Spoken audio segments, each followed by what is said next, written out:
Okay. Okay, just for context, I'm not like official media. No, I heard you do the YouTube thing. Yeah. So what's your channel? Like, what's your... So we moved here from Ontario a few years ago and been making content about life in St. John, life in New Brunswick, and that's basically it. So I'm not, I don't have a personal stake in the game. I don't have skin in the game, although I do, sort of lean to one side. Obviously, I tend to go with the people. Right, so naturally I find myself. Which people? with the people of this, the people who make up St. John. Right, not the entity, the title St. John. Not the administration. Yes, exactly. So, but I don't want to show that at all. Yeah. I just want to hear your guys' story, and I want to share to the St. John people what's happening. Because honestly, I'm a person in St. John. I have no idea what's going on. Sure. It's very hard to find information. So I'm hoping that you could kind of like fill in the person who has no idea what's going on to what's going on. Sure. Okay. I can try my best. Which way do you want me? Yeah, I'll have you Dwayne. this What's way. up? We kind of got it cleaned up in there as best as we can. I don't know how you want it arranged, but just holler. Okay, so can you introduce yourself? Yep. No, pretend the people don't know you. Who are you? What's your position within CUPE? My name is Brittany Doyle, and I'm the current president of Local 486 for the Inside Workers City of St. John. Okay, and can you explain to a person who has no idea what's going on, they are the average St. John person whose garbage has been disrupted and now it's like, hey, something's happening in the city, what is it? Yeah, so the Inside Workers have been on strike since September the 12th. So the Inside Workers represent a wide array of services. So we have 911 operators, building inspection by law enforcement, customer service, administrative roles, finance, IT, municipal engineering technologists. So we provide a lot of services inside, but also outside as well. And we've been on strike with the City of St. John since September the 12th. We have been picketing in certain areas, so that includes city assets. It's not a conventional strike in the sense that we all have one place where we report to for work. There's multiple buildings, multiple locations, and it's a little bit different with a municipal strike in that we can picket secondary locations, which includes city assets. So that would be why there has been a disruption to garbage collection, because we do have the right to picket those assets, which we have been. Okay. Yeah. Correct me if I'm wrong, but a statement from Mayor Donna Reardon had said that it's been like an illegal protest. Is that true? It's definitely not accurate. It's not a protest at all. We are exercising our constitutional right to picket. I know that the city has put that narrative in the media, but we actually had a consent order, a mutually agreed upon consent order the other day in the court, and the judge didn't find any of our activities illegal. We've been fully compliant with police and have been working with them, and the police chief went on record the other day to say that we have been compliant with all orders and that we have been abiding by the law. Okay, so I know when negotiating a contract, it's very complex. It's never just one thing you're fighting for. What is the main thing or the main points that are not being fulfilled from your perspective? Well, the main point of collective bargaining, obviously from a union perspective, is to enhance working conditions for employees. The point that we're at in negotiations is that we've come down to wages, and that's the main sticking point. The mayor has gone on record numerous times talking about, it's all about what you're willing to give up to get. And it's unfortunate that she sees it that way, because obviously that's not how the union sees it. We shouldn't have to continue to bargain in concessions and be giving up our collective agreement, areas of our collective agreement, in order to afford a fair wage for our members. It's this idea that we're constantly mining our collective agreement in order to be able to make a living. How has this, I'm at loss of what to call it, how has this affected you personally? It's been, I have a lot of internal struggle, because I do like working for the City of St. John. I've worked here. I was fortunate when I graduated, that's community support, so we've been very lucky with that. When I graduated university, the city was my first job, and I was very eager, and I've been very happy. This whole thing I'm trying to not let it jade me in a way. I understand, this is part of business, but it's very disheartening to see some of the comments that some of the, that the mayor and that council has put out into the public. I won't get in too much into that, but I understand that, you know, it can be uncomfortable. Striking is not a comfortable situation for the citizens, and it's certainly not comfortable for our membership. But, you know, when you have a policy that the mayor has, that the council has endorsed, that would offer us predictable, affordable, and equitable wage increases, and to have this policy that was endorsed at council to not be offered to our membership, who had full expectations that this is what they could count on for wage increases, and those haven't been brought to the table. You know, there's a little cognitive dissonance there, and the members can't reconcile why that's been offered to other working groups but has not been offered to our membership. So it's been a struggle that way. So it still seems or sounds a little bit vague to me. Like, I know like the main talking point is wages. Like, what does that mean? Like, what does that mean to the average St. John? Or like, I know you can't give me exact numbers, but is it like we want $20 per hour extra, or our salaries increased by like 20%? Like, what does it mean when you say wage increase? Yeah, so I'm not going to get into the specifics of the numbers and what we're negotiating at the table, but what affects everybody at their kitchen table is the cost of living. And I know everybody can relate to the fact that the cost of living has been rising and people are struggling to make ends meet. So, you know, what used to be, you know, considered very good paying jobs right now, you know, as it stands, we've taken a wage rollback. You know, we have less purchasing power because of the cost of living. So we would like to have those numbers negotiated, but, you know, we're trying to be reasonable and recognizing the fact that the city has this policy that they set out to help the city remain sustainable and to make these wage increases affordable for the city. So we've been trying to negotiate something that recognizes CPI and the policy, and to try to find, you know, a happy medium in there somewhere. Okay, is there like a formula that's used to calculate like how much of an increase is like normal and expected and sort of no? So I'm just wondering, I asked this because like we're in a period of inflation. Right. Is say CUPE's demand taking into account just because we're in an inflation, or is the ask like regular song and dance, you know, it's 7 years later? No, you have to look at the current, you know, economic climate, right? You have to look at the climate that you're negotiating in. And like you said, right now we're negotiating in a climate where we're seeing extremely high CPI. Last year alone, it was 7.26. And it's kind of, it's coming down, but definitely not to where we are normally seeing it around 2%. We hope that it would eventually stabilize and get down to that point. But no, there's no real calculation to say. You have to just look at, you know, the economic conditions that you're bargaining in, and as well as, you know, yeah, multiple other factors. Sorry, what is CPI? Consumer Price Index. Okay, So, thank you. Yeah. Okay.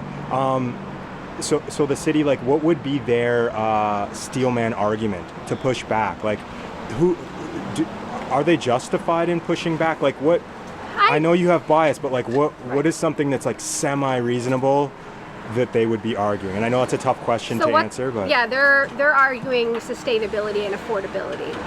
You know, that they don't want to have to download our wage increases onto the citizens with a tax increase, which we don't feel is an accurate statement, because they just lowered the tax rate twice, and they plan to do it by another 10 cents in the 25 cents in the next 10 years. So the thing about the policy that they have set is that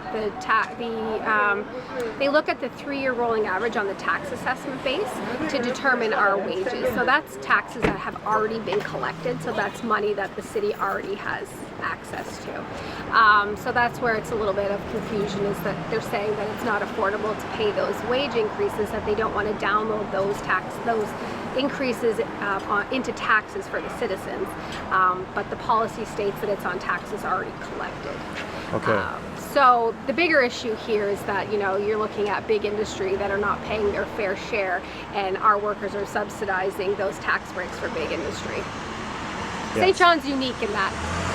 So that's something that the mayor, you know, and council have to lobby Fredericton for, so that our workers aren't bearing that brunt.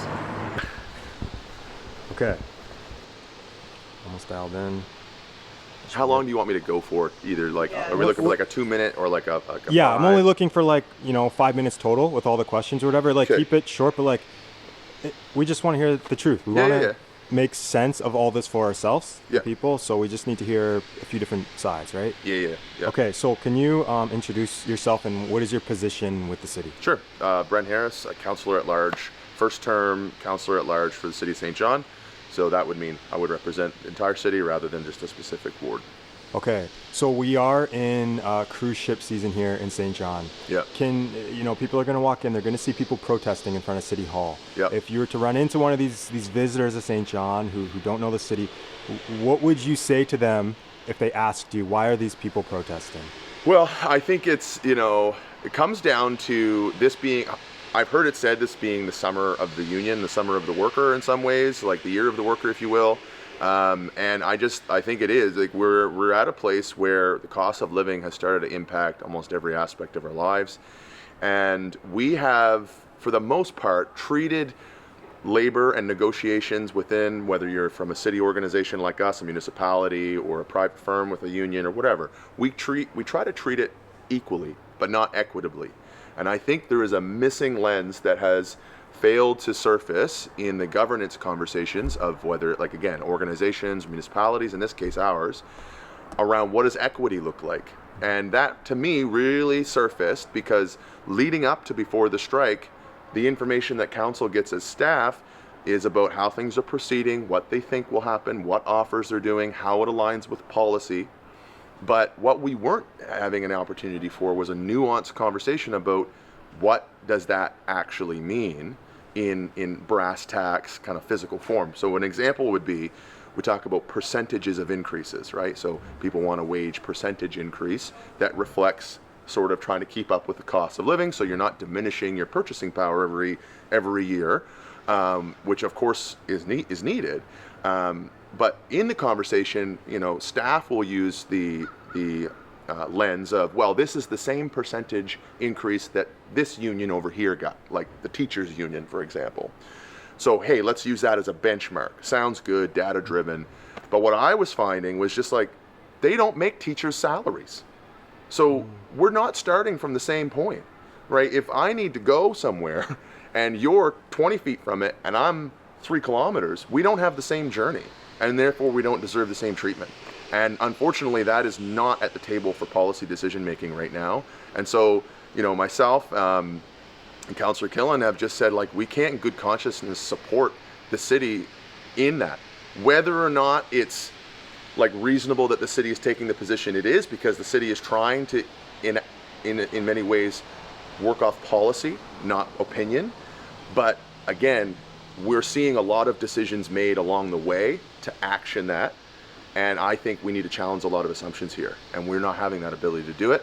And unfortunately, like, this is now like the lowest paid union in our city having to fight for a reasonable wage at a time when the people who are making these wages are pinched more than ever. And, as somebody who makes that average income as a St. Johnner, I really have a hard time being told by people whose wage percentage increases are amounting to way more money that I should be, trying to make an example out of this union. So anyway. Okay, so can you explain, like, as a city councilor, like, what is the role of the city council, and is it healthy? Because to me it seems like you are supporting CUPE in their Yes. in their cause. The role of city council, really. Sorry, Yep. one more just to add to that. Yeah. Like, is it looked at as healthy for city councilors to not always be in alignment? Should we value this, or is this tough? It's tough. It goes against a lot of decorum, right? There's these unspoken rules that are supposed to be considered by elected officials in how to act. They're not rules in stone, right? At the end of the day, I feel torn on a number of those. Of course, I appreciate and respect decorum, but at the other end, I appreciate being able to honestly tell my residents that have voted for me that I did a good job trying to understand the facts, and that I did a good job at representing my values that I ran on. And I ran on a living wage, right? One of the things in my platform is still on my website is a living wage for all city staff. And there was just a number of times where we were not really being given a genuine perspective from staff on what that was. And I could go into that, but really I think we have to have politicians that are willing to, not stay out of the back rooms. Don't do the backroom dealing. No one's going to want that. And that's why I went in public, had my picture taken with the union so that people knew where I was, and if they had a problem, they could ask me. And certainly there are councillors that have a problem with me doing that. Okay. Is there an argument from the city that is like a steelman argument that they can say and they can have justification in pushing back? Is there anything, and I know it's a tough question because you kind of have to argue against yourself. Is there anything that they have to stand on there? Over me? Like as in acting the way I have? As like, could you argue against CUPE in any way? Is there any like good argument against? Yes. Again, though, the lensing of that is because it's so firmly entrenched on, well, we don't want the taxpayers' money to be spent inappropriately, which none of us want that, and we are treating this union the same as everyone else. But again, I have a real problem with that thinking. And until we can get to a place where council has an opportunity to have that conversation, I can't authentically represent the people who put me here, because that's exactly the kind of conversation I was having when I ran around housing. It's like the people in most need are being treated similarly as people who have way less need, and that isn't what we should be about, in my opinion. Mm-hmm. So of course the city has a good perspective that's like built on what we call like precedent. That like they are living out the precedent of city negotiations, but there has not been enough leadership at the council level to create a holistic conversation around this. And that's why you're seeing this schism, I think. Mm-hmm. So how do we get out of this? Is there a way to move forward? Can both sides show compassion and empathy to the other? Like how do we get out of this where everyone feels like they are heard and taken care of? Yeah. And we're united? Well, the bigger person in the room has to be willing to, I think, surrender a little bit of power and privilege.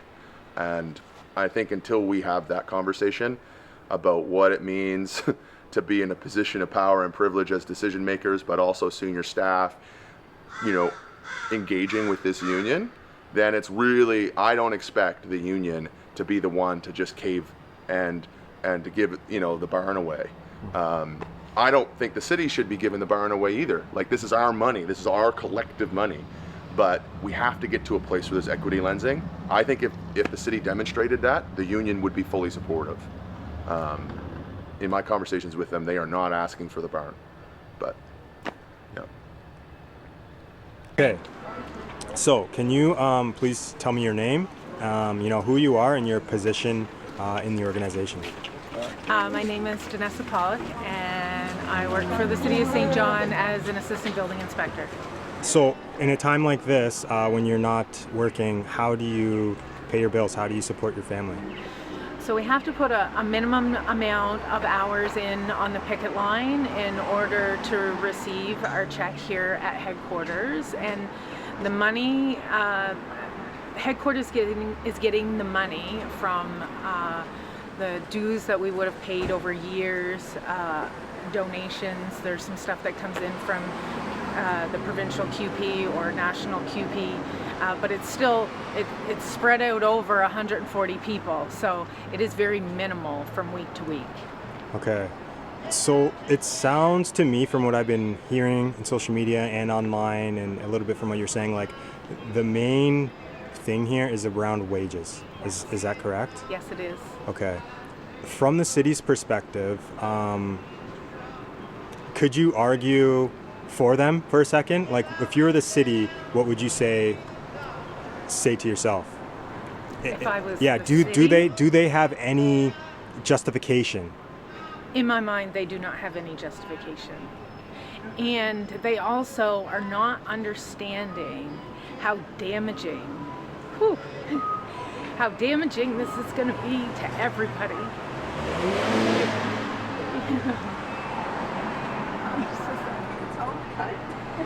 I know, but they really don't. That's the biggest thing, right? How has it been for you? Well, that's what I was going to say. Like, these people that we see on the picket lines, we're going to have to go back and work with them. And some of those managers have been screaming at people to move, have been telling them what they can and cannot do, and not truthfully, which is why in many instances police are called, because we know all they want to do is their job for the day. They don't care about people, and they don't like, they're really not seeing the long-term effects of what this is going to do, because every single person who I have met out there loves their job. We all want to be back to work. Woo. We all want to be back to work, but it's going to be very hard to go back and do that job in that same way after all of this has happened. Like, this is week 3. It's been a lot. Have you learned anything about human nature and life and relationships through this experience?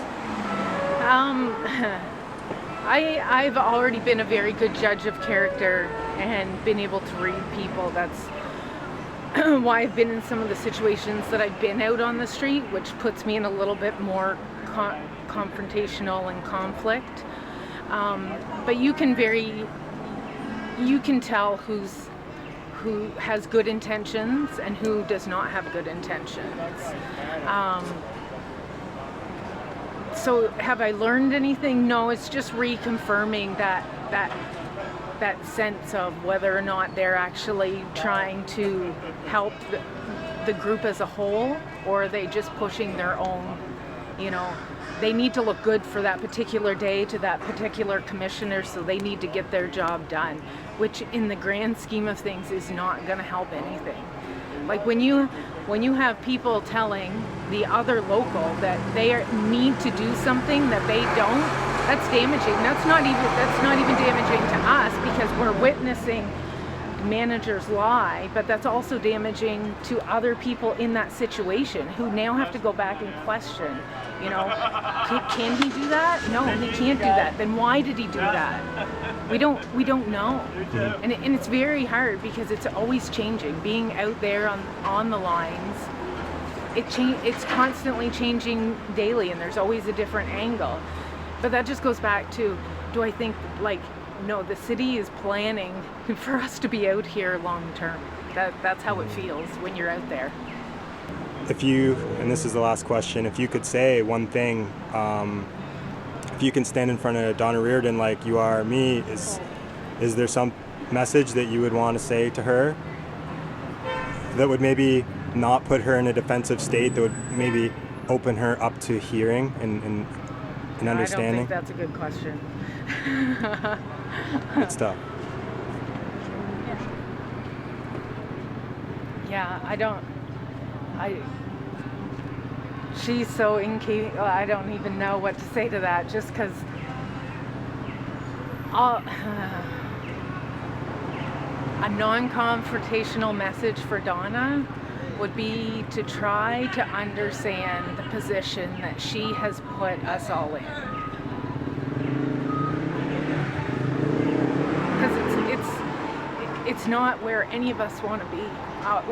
All of us want to be back at work, doing the jobs that we love to do. And they're the ones who are not willing to get back to the table and make that deal to allow us to do that.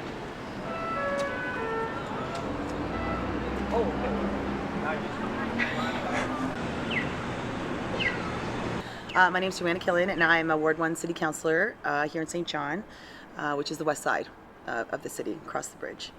Yeah, so one thing I wanted to point out was that, these contracts come up every 5 years for whatever union it is in the city, right? And we have 4 main ones: the inside workers, the outside workers, the police, and fire. So that's always on a rotation, right? Like there's either a negotiation coming up or you're in one. So with this one, they haven't had a contract for a little bit because these negotiations, and I've seen this with the police negotiations as well, where there is just this extended timeline around this process, and they often end up without a contract for an amount of time. So here in St. John, they have been dealing with a pretty significant growth trajectory that we've seen. We've seen a lot of people come here. We've seen an incredible increase in the amount of revenue the city gets from taxes. We're on the rise. There was a recent article that came out that said the same amount of people came here from 2001 to 2019 as they did in 2019 to 2021. upwards of 40,000 people arriving here. So our growth and community services staff is made up of a lot of these people who are doing a lot of the development work that we need done. And a lot of them are, engineers and people who could be making a lot more money in these professions. And with this union, like, they're the lowest paid, there's the most women in it, 2/3 women, and they have sort of the least amount of perks when it comes to what the city can offer. And what I've witnessed here is, in my mind, an active undermining of upholding the public service. We should be the best. We should be the ones that have the jobs that people want to have and they want to serve their community in. And, these people are on the ground level with a lot of us all the time. It's the customer service workers, it's our 911 operators. And what I've witnessed, and this is my first strike, I keep saying like baby counselor's first strike, right? I found it really frustrating that I wasn't really allowed to go talk to Local 486, that I just had to take one side of a story. And I've always been someone throughout my whole, activism career in trying to understand all sides of something to then come to like a middle conclusion. So unfortunately, the way that this is rolled out, the response that I've gotten to my concerns have been very frustrating. And I just think that I'm not trying to hide my support in this fight with this union, because I think that is what used to be done, where you were, a backroom union person. And instead I want to say that I am, because with the way it was going before with the city, I was on that side anyway. I was all over the radio being mayor and council need to do this. I wanted to separate that and be someone who looked at the situation from all angles to understand it and then go for it. So I encourage everyone to do that. Like, read everything the city is saying, read everything the union's saying, and like try to come to your own conclusion on that. Okay, can I ask you about that? Because the Yeah. reason, You're here. I'm here is because it just seems so hard to Yeah. understand. And I feel like as a citizen of St. John, Sure. it's a giant pain in the ass, like coming out here and having to chase people Yeah. around and be like, guys, what's going on? I want hear to you. understand, like, how can we fix that and give transparency to the city? I think there's a lot wrapped up in this, in trying to make an example, and there's been a lot of negative connotations towards unions for decades now, and I get it. There used to be this big greedy union mentality, and we saw all kinds of things happen in the 80s, and I just feel like that mentality has transferred over to now, and we're being really hard on something that like shouldn't be as complicated as it is. And so when you see these back and forths between the union and the city, it's like this kind of stuff happens in strikes. Strikes are uncomfortable, and they're throwing like darts at each other, and it confuses us all, right? But ultimately, I do think that they just want fair wages. They want benefits that make sense, and they want to try to move forward. I hate to see all the awfulness that has happened, because we work with these people every day. Like, they're important to me as human beings. So I don't like the approach we've taken. I think there could have been easier ways to keep this out of the public eye and not be as outgoing here. But, with other people going on saying things, I feel within my right to do the same. So even if my opinion's not the same one as everybody else on council. Okay. Final question. How can we, and this goes with all politics, I know you guys deal with this stuff like all the time. How do we move forward in a compassionate way? It always seems like we're at each other's throats. I know. It just doesn't feel like a way that we can move forward in peace. Like, do you feel some responsibility as a leader in the city Yes. to lead with light and compassion and try to see all sides of the story? I 100% do, but that does get me into trouble, because that's not everyone's approach. And I understand, like, there's other differing opinions about what's more important. And to me, when it comes to money and the things that the city needs to do, we need to look upstream as to why we don't have enough to pay our workers. And usually the answer is something to do with the city of the province of New Brunswick, right? Something's wrapped up in the reason St. John cannot thrive right now, and a lot has to do with people not paying taxes that they should, and that question of equity. Who should be paying for what is at stake here? We've lowered corporate taxes since 2013. Our hospital pays more tax than our refinery. Like, there's all these examples of inequity that we're not addressing when we're looking down at our union and saying, you guys who make $21 an hour are the problem. They're not. We need to go upstream to the issues that will make it so we're not worried about our coffers constantly. And that, to me, is what I want to work on, is like our tax fairness issue with the province, which has been ongoing and something I've been on the record talking about for 3 years. So, to me, that this is like a red herring, when it comes to the actual problem at hand. Okay, sorry. Is it like even possible to fix the tax situation with big industry, like, is it a pipe dream to think we can fix that, or do we rely on them and their input and value that they give to our economy? Well, I think they absolutely provide value, but there's provinces like Alberta that we think are very conservative, who actually charge more corporate tax, give more to municipalities, do a lot more, and they're considered industry, focused province. So I think we have too many billionaires. We have 4 billionaires for all the 800,000 people of us. That's more than any other province in the whole country. So I don't think trickle-down economics works. We need regulatory, we need tax fairness, and a lot of it is wrapped up in the province making one simple choice, which is to separate their assessment base, their assessment office, from their tax department. If they did that, we would have more assessments that were fairer and not tied to the tax rate. And we have a whole podcast about that on NB Polypod with a former SNB employee, Service New Brunswick employee, who explains how we could fix our tax system. So I've done deep dives on this, and it's very dry and it's very boring, but little changes like that could mean the world to New Brunswickers and rearrange the way that people are paying taxes. Lower taxes for the residents, increase it for those who have way more. So I think that's not inhospitable. I think it's fairness, and the citizens need it and want it, considering what we live around. Anyway. Cool. Thank you so much. Thank you, guys. Oh, dude. No, I could talk forever with this stuff, but